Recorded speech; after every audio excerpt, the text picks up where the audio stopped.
Hello everyone. आज की हमारी वीडियो का टॉपिक है एक इंडियन इंग्लिश राइटर जिनका नाम है R.K. नारायण। और ये राइटर मैंने आप लोगों की डिमांड पर कि भाई इंडियन राइटर्स पे वीडियो बनाओ, तो उसी डिमांड पे मैंने इस राइटर को पिक किया है और इनसे रिलेटेड सारी नॉलेज मैं आपको, सारी इंपॉर्टेंट फैक्ट्स मैं आपको इस वीडियो में प्रोवाइड करा देती हूँ। ठीक है, इनका फुल नेम है रासीपुरम कृष्ण स्वामी नारायण स्वामी। इनका जन्म 10 अक्टूबर 1906 में, ठीक है, मद्रास में हुआ था, जिसे आजकल क्या बोलते हैं, चेन्नई कहते हैं। ठीक है, और इनकी डेथ 13 मई 2001 में, ठीक है, चेन्नई में ही हुई थी। और उस टाइम पे इनकी जो एज थी वो 94 ईयर्स की थी।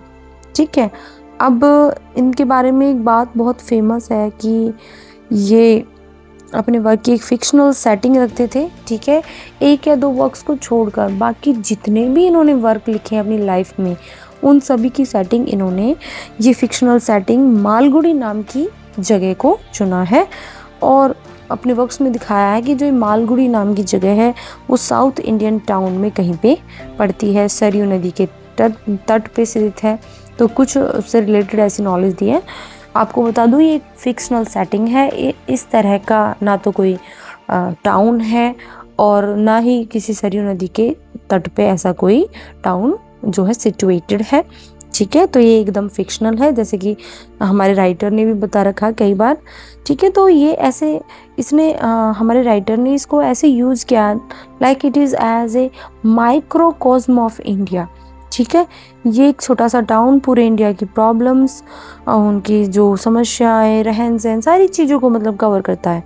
ठीक है, और ये भी मानते हैं कि जो मालगुडी नाम इन्होंने बनाया है वो बेंगलुरु के ही एक फेमस प्लेस है, फेमस इलाका है मल्लेश्वरम, और त्रिची का एक छोटा सा गांव है लालागुड़ी, उनके नामों को मिलाकर बनाया था। मल्लेश्वरम का माँ और लालागुड़ी का पीछे का लगुड़ी इन्होंने यूज किया और क्या बना दिया, मालगुड़ी नाम की एक फिक्शनल सेटिंग यूज कर ली, एस्टेब्लिश कर ली, बना ली। तो ये भी मानते हैं कि इन दोनों जगहों से, एक मल्लेश्वरम एक लालागुड़ी से, हमारे R.K. नारायण का बहुत गहरा व्यक्तित्व जुड़ा था, बहुत जो है इमोशनल अटैचमेंट थी। इसी के कारण इन्होंने जो है इन दोनों को मिलाकर एक नाम बनाया होगा मालगुड़ी और उसको यूज किया होगा, ये माना जाता है। ठीक है, एक और इम्पोर्टेंट बात बता देती हूँ इनके बारे में। इनको इंडियन इंग्लिश लिटरेचर में one writer between among the trio कहा जाता है। ठीक है, लिटरेरी ट्रायो में 3 राइटर्स हैं और उसमें एक हमारे R.K. नारायण भी हैं। ये कौन कौन से अदर 2 राइटर्स हैं तो आप देख लो, मुल्कराज आनंद, राजा राव एंड R.K. नारायण। ठीक है, ये तीनों ही क्या थे, एक दूसरे के कंटेम्परेरी थे और इसलिए इनको लिटरेचर का ट्रायो कहते हैं। ठीक है, और ये फाउंडेशनल फिगर थे इंडियन इंग्लिश फिक्शन के। ठीक है, इसलिए इनको लिटरेरी ट्रायो के रूप में जाना जाता है। अब थोड़ी सी हेरिटेज एंड चाइल्डहुड की बात कर लेते हैं। तो जैसे कि मैंने बताया, इनका जन्म हुआ मद्रास में, चेन्नई में, तमिल ब्राह्मण फैमिली से बिलोंग करते थे। ठीक है, और फादर क्या थे इनके, एक स्कूल मास्टर थे। ठीक है, उसके बाद जब ये छोटे थे तो बचपन में इनका एक निकनेम था और ये निकनेम इन्हें मैटरनल ग्रैंडमदर, ठीक है, मतलब नानी ने दिया था। और क्या था वो, कुंजप्पा। क्या नाम था, कुंजप्पा। ठीक है, इनका बचपन में से बहुत ज़्यादा इंटरेस्ट था, फैशनेशन थे ये पेट्स रखने में, जैसे कि इनके फ्रेंड थे बचपन में पीकॉक्स एंड मंकीज़। ठीक है, अब एजुकेशन एंड एकेडमिक फाउंडेशन की बात करें तो महाराजा कॉलेज ऑफ मैसूर से इन्होंने 2026 में ये इनरोल हुए और वहाँ से BA की डिग्री 1930 में इन्होंने जो है प्राप्त की थी।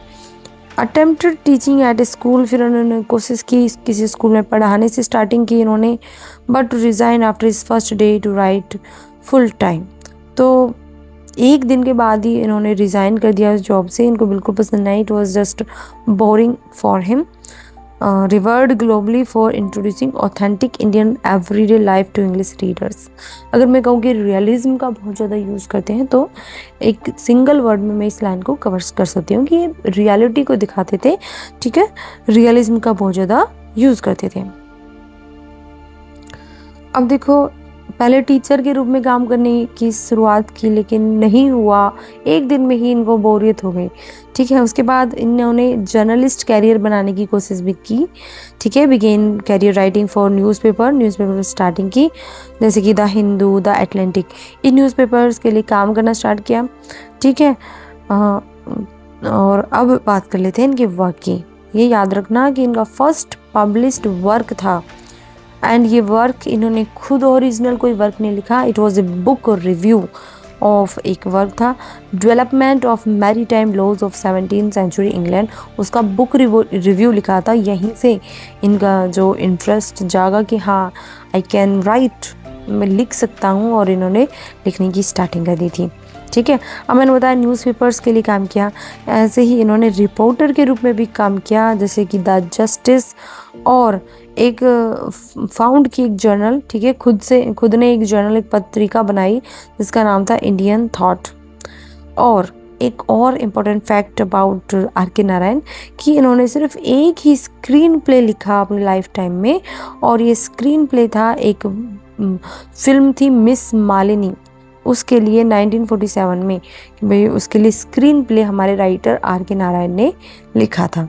अब marriage and tragical personal loss की बात कर लें तो 1933 में 15 साल की एक लड़की राजम से इन्होंने शादी की थी। ठीक है, और राजम की ट्रेजिकली उनको क्या हुआ, टाइफाइड हो गया, और उसकी वजह से इनकी डेथ हो गई।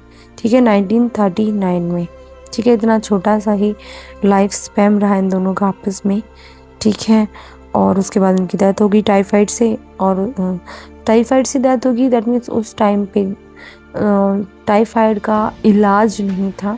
ठीक है, जिसकी वजह से इनकी जो वाइफ है राजम, उनकी डेथ हो गई, and her death deeply affected Narayan and inspired his moving novel the English teacher. कहते हैं जो द इंग्लिश टीचर इन्होंने लिखी, this novel is dedicated to his wife Rajam. ठीक है, ये कहा जाता है इनके बारे में। ठीक है, एंड राजम के साथ भी इनकी एक बहुत ही इंटरेस्टिंग स्टोरी है। तो 1933 में आर के नारायण कोयम्बटूर गए अपनी बहन के घर छुट्टियां मनाने, तो वहीं पे पड़ोस में 15 साल की राजम को इन्होंने देखा, एंड देखते ही लव एट फर्स्ट साइट इनको हो गया। पहली नज़र में ही हमारे राइटर को राजम से प्यार हो गया था। ठीक है, उस टाइम पे भारत में लव मैरिज अलाउ नहीं थी। ठीक है, खुद लड़की पसंद करना बहुत बड़ी बात मानी जाती थी। तो कहते हैं कि नारायण सीधे राजम के पिता के पास गए और उन्होंने मैरिज के लिए राजम का हाथ मांगा। तो दोनों की शादी में सबसे बड़ी बात थी कुंडली का ना मिलना, उनकी कुंडली आपस में नहीं मिली, और ज्योतिषों ने भविष्यवाणी की यदि नारायण की शादी राजम से हुई तो विवाह के कुछ ही वर्षों के भीतर राजम की मृत्यु हो जाएगी और नारायण कम उम्र में ही विडोवर हो जाएंगे। ठीक है, लेकिन नारायण जो थे हमारे अंधविश्वासों को नहीं मानते थे। ठीक है, उन्होंने 1934 ठीक है में शादी की थी, और पता नहीं हाउ अनफॉर्चुनेटली ज्योतिषों की जो प्रेडिक्शन थी वो बिल्कुल सच साबित हुई, और 5 साल के बाद 1939 में राजम की टाइफाइड से डेथ हो गई। लेकिन अपनी वाइफ के जाने के सदमे से ही इतना टूट गए कि इन्होंने अपनी जीवन भर दूसरी शादी नहीं की। ठीक है, इनकी वाइफ से इनको एक बेटी थी। ठीक है, बस अपना पूरा जीवन राइटिंग में और अपनी बेटी के लालन पोषण में ही इन्होंने व्यतीत किया था। ठीक है, अब मेजर ऑनर्स एंड अवार्ड्स की बात कर लें तो इन्हें साहित्य अकेडमी अवार्ड मिला 1960 में अपने एक वर्क द गाइड के लिए। उसके बाद 1980 में AC बेंसन मेडल मिला। उसके बाद 1994 में साहित्य अकेडमी फेलोशिप मिलनी स्टार्ट हुई। ठीक है, और अब सिविल ऑनर्स की बात करने की कौन कौन से थे, पद्म भूषण, पद्म विभूषण, और 1986 में ये राज्यसभा के लिए नॉमिनेट भी हुए थे। यहाँ पे मैं मेंशन करना भूल गई, इनको पद्म भूषण 1964 में मिला और पद्म विभूषण 2000 में मिला था। ठीक है, अब मालगुडी ट्रायलॉजी, जो सबसे पहले इनका जो वर्क है वो एक ट्रायलॉजी के अंडर आता है। ठीक है, सबसे पहले है मालगुडी ट्रायलॉजी में सबसे पहला वर्क है स्वामी एंड फ्रेंड्स।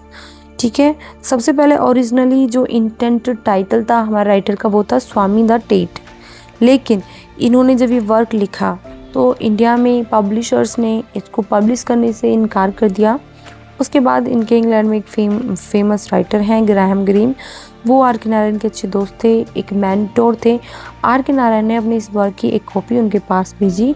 जब उन्होंने पढ़ा तो वो बहुत ज़्यादा इम्प्रेस हुए by this work of R K Narayan, और उन्होंने एडवाइस दी कि इसका जो नाम है स्वामी द टेट से चेंज करके स्वामी एंड फ्रेंड्स यूज़ करोगे तो ज़्यादा इम्प्रेसिव लगेगा।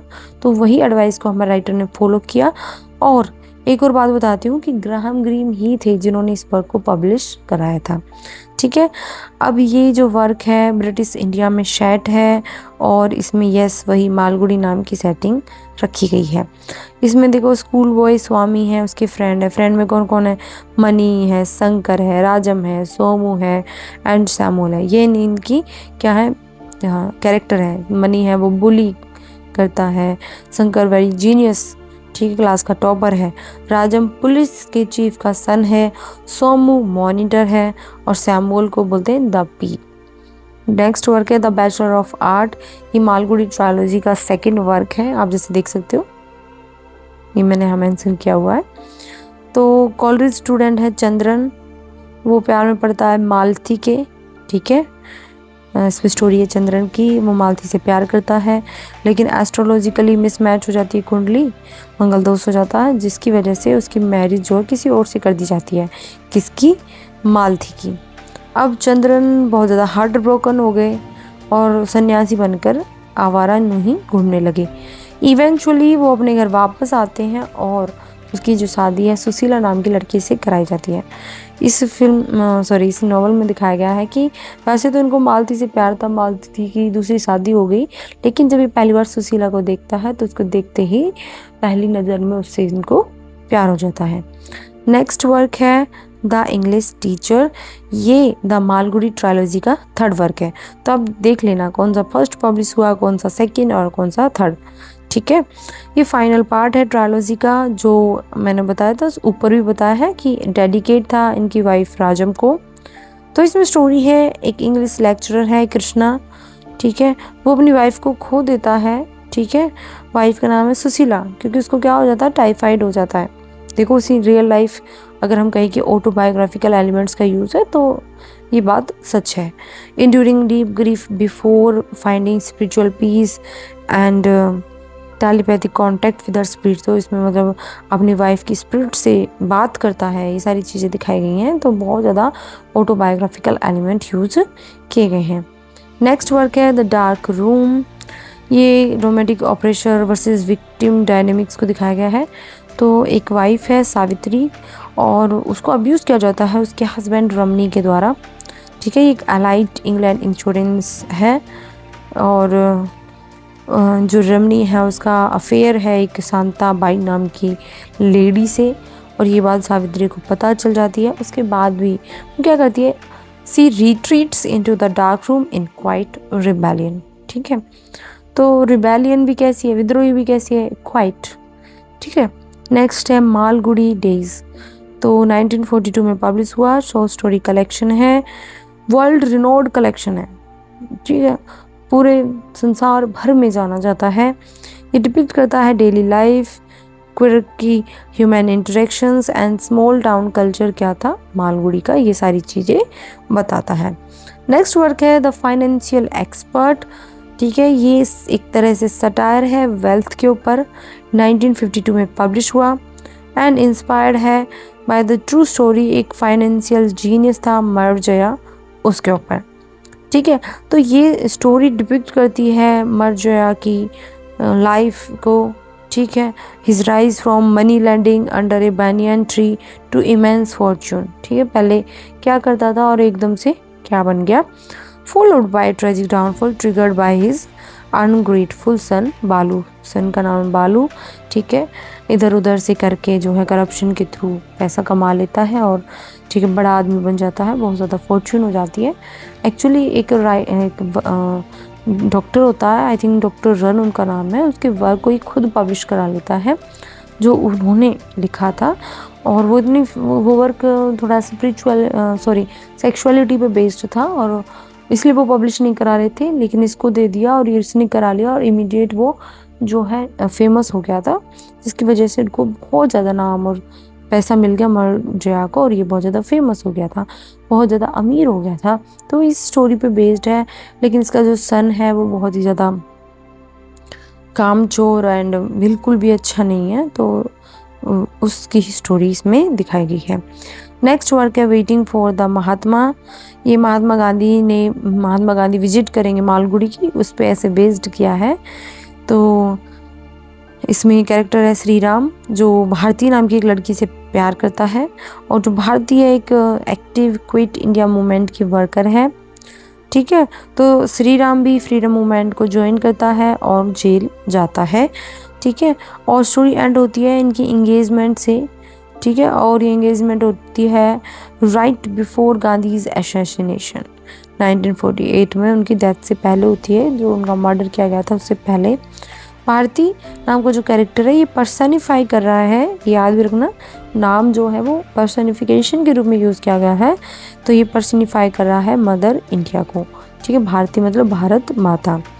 नेक्स्ट और most famous masterpiece, magnum opus कहो या कुछ भी कहो, ये आर के नारायण को नाम देने वाला वर्क हमारा कौन सा है, द गाइड है। ठीक है, तो रेलवे राजू एक टूर गाइड है और डांसर है रोजी, उसको देखते उसके प्यार में पड़ता है, तो एक टूरिस्ट गाइड है लोगों। इसके बाद बोलने का बहुत अच्छा हुनर है, स्किल है, जिसकी वजह से ये लोगों को मालगुड़ी की घुमाता है और वहाँ के झूठे मूठे फैक्ट बनाकर उनसे जो है उनके साथ गाइड के रूप में काम करता है, तो उनसे ऐसे पैसे लेता है, दिखाया गया है। तो अब रोजी है, मार्को और रोजी, मार्को एक जो है वैज्ञानिक है, वो इधर उधर खोज करता रहता है, तो वो सुनता है कि हाँ मालगुड़ी में भी कुछ पौराणिक गुफाएं हैं जहाँ से कुछ जो है हिस्ट्री के बारे में पता लग सकता है, ऐतिहासिक चीज़ें मिल सकती हैं, तो ये दोनों आ जाते हैं। ठीक है, मार्को एंड रोजी। लेकिन यहाँ आके अब ये जो है उन गुफाओं में ही बिजी हो गया, रोजी का तब तक जो है प्यार स्टार्ट हो गया राजू नाम के इस टूर गाइड के साथ। ठीक है, मार्को रोजी में बहस हो जाती है, कुछ लड़ाई झगड़ा हो जाता है, जिसकी वजह से जो मार्को रोजी को यहीं छोड़कर चला जाता है। फिर रोजी राजू के साथ रहती है, फिर राजू को पता चलता है कि रोजी तो बहुत अच्छी डांसर है, फिर राजू रोजी को जो है एज ए मैनेजर उसके काम करता है। रोजी बहुत ज़्यादा फेमस हो जाती है, बहुत अच्छा डांस करती है, उसका नाम हो जाता है, तो उसके बाद रोजी का नाम भी चेंज कर देता है, नालिनी रख देता है, और वो बहुत ज़्यादा फेमस हो जाती है, लेकिन वो अब खुश नहीं है। ठीक है, इन दोनों के बीच में जो अट्रैक्शन था, कंपैशन था, वो ख़त्म हो गया, लव जो था वो ख़त्म हो गया। ये क्या करता है, ये गलत जो है फर्जी सिग्नेचर कर देता है एक बार रोजी के नाम से और कुछ घोटाला कर देता है, जिसकी वजह से इसको पकड़ के 2 साल के लिए जेल में डाल दिया जाता है। ठीक है, जेल भेज दिया जाता है और वहाँ से निकल के आता मंगल नाम के गांव में चला जाता है। पहले मालगुड़ी में था, अब मंगल नाम की जगह में आ गया। याद रखना कि दूसरा गांव कौन सा था, मंगल था। वहाँ पे लोग इसको गलती से समझ लेते हैं कि ये सन्यासी है, इसकी मूछें बड़ी हुई हैं, ऐसे कपड़े इसने पहने हुए हैं, तो इसको सन्यासी समझा जाता है और वो लोग इसमें बहुत श्रद्धा दिखाते हैं, उसके लिए खाने पीने को लाते हैं। एक बार वहाँ पे अकाल पड़ जाता है, तो अब हमारा सभी इसे दया करते हैं कि भाई तुम फास्ट रखो, उसकी वजह से भगवान प्रसन्न होंगे, बारिश होगी। ठीक है, सूखा पड़ जाता है, अकाल नहीं सूखा पड़ जाता है। तो अब ये पहले तो ये वेलन नाम का एक कैरेक्टर उसको अपनी सच्चाई बता देता है कि तुमने मुझे गलत समझा, मैं कोई तपस्वी नहीं हूँ। पर वो कहता है कि हमारी तुझमें अब भी श्रद्धा है, चाहे तो कुछ भी है, तुझे फास्ट रखना ही पड़ेगा, तुझे भगवान को खुश करना ही पड़ेगा। तो वो देखता है ना कि लोगों का उस पर इतना फेथ है, तो फिर वो जेन्युइनली फास्ट रखता है। ठीक है, और फास्ट रखता है। तो इसकी जो एंडिंग है हमारे राइटर ने सस्पेंस में ही छोड़ दी। लास्ट में क्या होता है, घाटी के ऊपर बादल से दिखाई देते हैं और हमारा जो कैरेक्टर है वो उनको देख कर घुटनों के बल गिर जाता है। अब ये नहीं पता कि हमारे प्रोटैगनिस्ट की डेथ हो गई है या फिर दूसरी तरफ बारिश होगी या नहीं होगी। तो ये जो चीज़ है सस्पेंस में राइटर ने जो है छोड़ दी। 12 दिन का फास्ट रखता है। ठीक है, ओपन एंडिंग हम कह सकते हैं इसकी। नेक्स्ट वर्क है माई डेटलेस डायरी। ये एक ऑटोबायोग्राफिकल कलेक्शन है जर्नल्स एंट्रीज का, एसेज का, जो जब ये हमारे राइटर यात्रा पे गए थे यूनाइटेड स्टेट की 1956 में रॉकफेलर ग्रांट के उस पे टूर पे, तो तब इन्होंने ये लिखी थी। ठीक है, अब है the man eater of Malgudi. तो इसमें यूज़ किया गया है भस्मासुर मैथोलॉजिकल मोटिव को। अब एक प्रिंटर है नटराज, उसको बहुत ज़्यादा परेशान किया जाता है वासु नाम के कैरेक्टर के द्वारा। यही है मैन ईटर मालगुडी का। ये क्या है, एक रुथलेस टैक्सीडर्मिस्ट है, बहुत लंबा ठाढ़ा और ताकतवर अपना कैरेक्टर है ये। ठीक है, और बहुत एरोगेंट है, नटराज को बहुत ज़्यादा परेशान करता है। एक दिन क्या होता है, Vasu dies accidentally when forcefully slapping a mosquito on his forehead to destroy himself. क्या एक दिन जैसे एक मॉस्किटो इसके सर पे बैठ जाता है, उसको मारने के लिए जोर का चाटा मारता है सर पे, जिसकी वजह से उसकी खुद की डेथ हो जाती है। इतना जोर से इसने मारा। ठीक है, तो दिखाते हैं कि पावर है, दिमाग नहीं है तो भी इंसान जो है वो जीरो ही है। ठीक है, तो इस वजह से इसकी डेथ हो जाती है और हमारा जो कैरेक्टर नटराज जो कैरेक्टर है वो इसको देखता है कि इसकी डेथ हो चुकी है। तो यहाँ ऐसे स्टोरी को दिखाया गया है कि जैसा करोगे वैसा भरोगे। ठीक है, अपने इस शरीर से, अपनी ताकत से दूसरे लोगों को डरा रहा था और उससे खुद की ही डेथ हो गई। ठीक है, नेक्स्ट है द वेंडर ऑफ स्वीट्स। ये पब्लिश हुआ है 1967 में। कल्चरल क्लास को दिखाती है। इसमें इंडियन और अमेरिकन कल्चर का कॉन्ट्रास्ट देखने को मिलता है। तो स्वीट वेंडर है, मिठाई बेचने वाला है जगन। और बिविल्डर्ड वेनरसन माली रिटर्न्स फ्रॉम यूएसए। तो उसका जो बेटा है वो यूएसए में पढ़ने के लिए गया था, तो वहाँ से आता है, वहाँ से अपने साथ एक गर्लफ्रेंड लेकर आया। वो हाफ अफ्रीकन थी और हाफ किसी दूसरी कंट्री से बिलोंग करती होगी। ठीक है, ये थी। और ये जनरेशन गैप को इस वर्क में दिखाया गया है between Jagan and his son. ठीक है, जगन और उसके सन के बीच में। नेक्स्ट वर्क है horse and the two goats, 1917 में पब्लिश हुआ। अब इसके बारे में क्या बात है, ये इम्पोर्टेंट वर्क इसलिए हो जाता है क्योंकि ये पहला वर्क उनके द्वारा लिखा गया जिसकी सेटिंग मालगुडी में नहीं रखी गई। अब तक जितने भी वर्क हमने पढ़े हैं ना, सभी की सेटिंग मालगुडी में, लेकिन ये पहला ऐसा वर्क है जिसकी सेटिंग मालगुडी में नहीं रखी गई है। ये सेट है क्राइटम नाम के विलेज में। ठीक है, नाम याद कर लेना, बहुत फेमस है। एक ह्यूमरस स्टोरी है of language barriers between Tamil villager Muni and an American tourist. ठीक है, उसके बाद याद कर लो माई डेज। ये फुल लेंथ ऑटोबायोग्राफिकल मेमोर है। ठीक है, जो इनकी लाइफ और करियर के बारे में बताता है। ठीक है, एक क्या है, ये प्रोज वर्क है। ठीक है, फिक्शनल नहीं है। ठीक है, ऑटोबायोग्राफिकल मेमोर है। नेक्स्ट है अ टाइगर फॉर मालगुडी। ठीक है, अब इसमें टाइगर है और एनिमल एलिगरी कह सकते हैं। ये 1983 में पब्लिश हुई। और एनिमल एलिगरी क्यों है, जो इसमें एनिमल है एलिगरी के रूप में, मतलब वो उनकी कहानी एनिमल्स को यूज़ करके कहानी बनाई। एनिमल्स आपस में बोल रहे हैं, ठीक है, उनसे कोई मोरल शिक्षा हमें मिल रही है, तो उसी को क्या बोलते हैं, एनिमल एलिगरी। तो इसमें जो टाइगर है उसका नाम है राजा, एक कैप्टिव सर्कस टाइगर है। ठीक, इसमें बुद्धिस्ट फिलॉसफी को दिखाया गया है। ठीक है, फॉलो किया गया है राजा की spiritual transformation under an ascetic monk. एक मॉन्क होता है, वो इसको अच्छे से जो शांत करता है। चलिए, भागा हुआ टाइगर है। ठीक है, और उसके बाद इसको एक मॉन्क मिलता है और उसके साथ जो है ये बहुत ज़्यादा चेंज होता है, स्पिरिचुअल ट्रांसफॉर्मेशन होती है इसकी। नेक्स्ट वर्क है टॉकेटिव मैन। एक नोवेला है। नोवेला क्या होती है भाई, नोवेल काफ़ी, जैसे नोवेल तो बड़ी होती है, उससे तो छोटा वर्क है। ठीक है, और जो शॉर्ट स्टोरी है उससे बड़ा है, तो मिड का हो गया। नोवेल भी नहीं है और शॉर्ट स्टोरी भी नहीं है। शॉर्ट स्टोरी काफ़ी छोटी हो गई एंड नोवेल काफ़ी बड़ी होगी, तो ये बीच का जो वर्क है दैट इज़ नोवेला। ठीक है, अब इसमें जो प्लॉट है इसका वो घूमता है डॉक्टर रैन नाम के कैरेक्टर में। कैरेक्टर पे एक एन एपिडेमिक स्कॉलर है टिम्बकटू का। एंड उसके बाद इसमें मतलब यही दिखाया गया है कि बाद में पता चलता है कि एक टॉकेटिव मैन नाम का कैरेक्टर भी है, एक डॉक्टर रन नाम का कैरेक्टर है। ठीक है, बाद में पता चलता है कि डॉक्टर रन क्या है, एक डिसीटफुल वुमेनाइजर है। तो इस तरह की मतलब इसमें चीज़ें दिखाई गई हैं।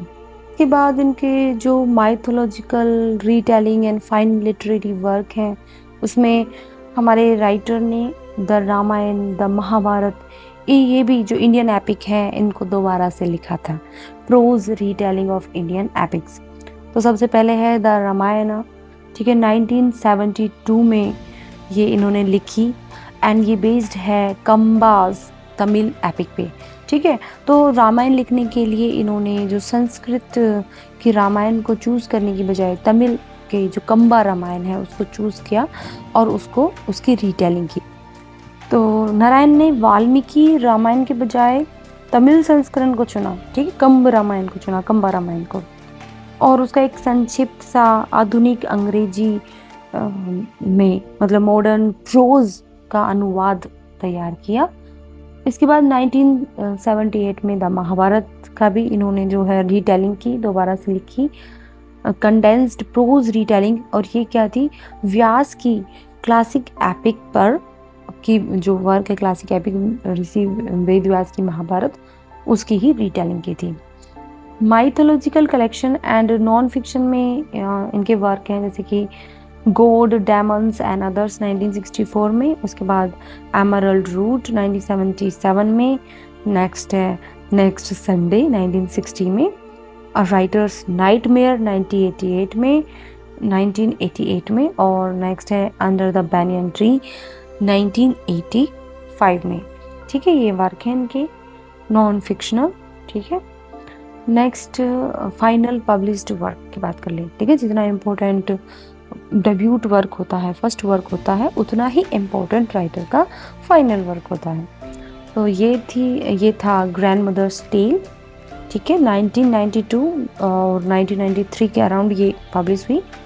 एंड ये एक नोवेला है, मैंने आपको बताया ना व्हाट इज़ नोवेला, नोवेल से लेंथ में छोटी और स्टोरी से बड़ी होती है, उसी को क्या कहते हैं, नोवेला कहते हैं, क्योंकि वो बीच की है ना, तो नोवेल उसको कह सकते हैं ना, उसको स्टोरी कह सकते हैं, तो एक अदर नाम रखा गया नोवेला, ठीक है। ये बेस्ड है एक फैमिली टेल के बारे में जो नरेट की थी ग्रैंड मदर ने, about his great grandmother's journey to find her missing husband, ठीक है। तो इनकी ग्रैंड मदर ने एक स्टोरी बताई थी कि इनकी ग्रैंड मदर की ग्रेट ग्रैंड मदर थी, और वो जो उनके हस्बैंड मिस हो गए थे, तो मिसिंग हो गए थे, लापता हो गए थे, तो उनको ढूंढने के लिए निकल पड़ी थी, ठीक है। तो स्टोरी को बताया और वो हमारे आर.के. नारायण ने लिखी।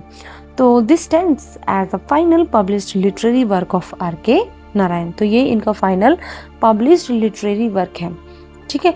एक फैक्ट और बता देती हूँ कि आर.के. नारायण ने इंटेंटेड था, वो लिखना चाहते थे ग्रैंडफादर्स टेल नाम का एक वर्क, ठीक है, जो उनका फाइनल वर्क बनता, लेकिन क्या हुआ, ये हॉस्पिटलाइज्ड हो गए, बीमार हो गए, फिर हॉस्पिटलाइज्ड हो गए, ठीक है, और उसके बाद इनकी डेथ ही हो गई है। उस वर्क को सिर्फ ये उनके दिमाग में ही रहा, या फिर उन्होंने बस बताया कि हाँ मैं लिखूँगा ग्रैंडफादर्स टेल, ठीक है, नहीं लिख पाए, कंप्लीट नहीं कर पाए, डेथ हो गई, ठीक है। ये कारण भी कहते हैं कि ये कोई भी वर्क लिखते थे ना, तो उसके लिए एक मतलब खुद पेन चूज़ करते थे, एक अच्छा सा पेन हो, अच्छा सा पेपर ये चूज़ करते थे, ऐसे ही नहीं कोई भी कॉपी उठाई और लिखना स्टार्ट कर दिया, ठीक है।